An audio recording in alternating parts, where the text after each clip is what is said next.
Grabatzen ari garen unean goizeko ordu batetatik 13 minutu igaro diren honetan, Elordik eta Artolak Azkoitiako gurea pilotalekuan jokatu duten buruzburuko txapelketa nagusiko amultzoko bigarren jardunaldiko lehen norgehiagokaren analisia egingo du. Esan bezala Azkoitiako gurea pilotalekuan jokatu dute, Artola zen favorito eta pronostikoak nabarmen bete ditu aleiarrak. 22-8 eta behar bada aurtengo edizioko buruzburuko txapelketako eta esan genezake ere azken urteetako behar bada buruzburuko txapelketako erakustaldi handienaren aurrean izan garela gaur. Izan ere Iñaki Artolak txikitu xeatu birrindu egin du txapelduna, erabat gainetik pasazaio partida osoan zehar eta benetan erakustaldia eman du Iñaki Artolak. Eta beste behin ere, binakako txapelketa oso une gozoan amaitu zuen, Peñari irabazi egin zion, Ezkurdiari lehengo astean ere nagusitasun handiz,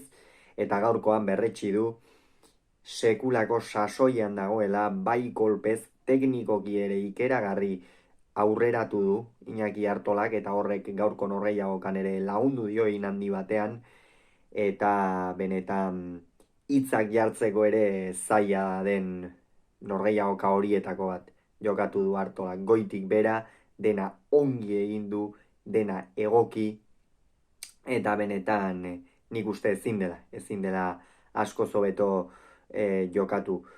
Lehendabiziko zatian jada sakearekin ikeragarri asmatu du eta Elordi une oro atzerak lasterka zuen, boleaz saiatzen zen Elordi kentzen, baina Artola norgehiagokan oso sartuta zegoen, oso konzentratuta, eta tantoak bata bestearen atzetik amaitu ditu, eta Elordi txontxongilo bat, jostailu bat bezala ibili du norgehiagoka osoan zehar, eta benetan ikeragarria izan da.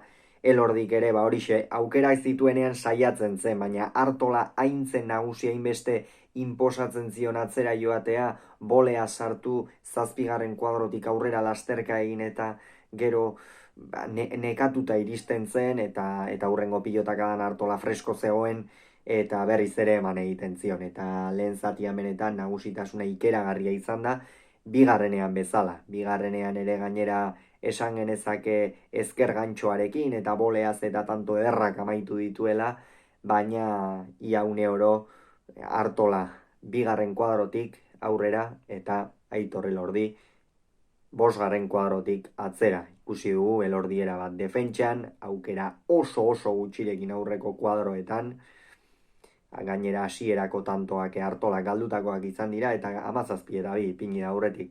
Gerora egia da Elordik sake hartu duenean 6 bat tantotan edo etekina atera diola, ongi gurutzatu ditu sakeak partidaren fase horretan, eta hor Artolak kontzentrazio ariketa handia egin behar izan du. Botilleroak Iker Ribiartek kasu honetan aipatu dion bezala, hori buruzburukoa zen, eta buruzburukoak eskatu egiten dizu norgehiagoka osoan zehar oso kontzentratuta egotea, sakeak ere bere biziko garrantzia izan ohi du. Elordi gainera asmatzen ari zen norgehiagokaren fase horretan sakean, eta Artolak esan bezala kontzentrazio ariketa hori egin behar izan du, baina horretan ere erakutsi du ikeragarrizko aurrerapena egin duela.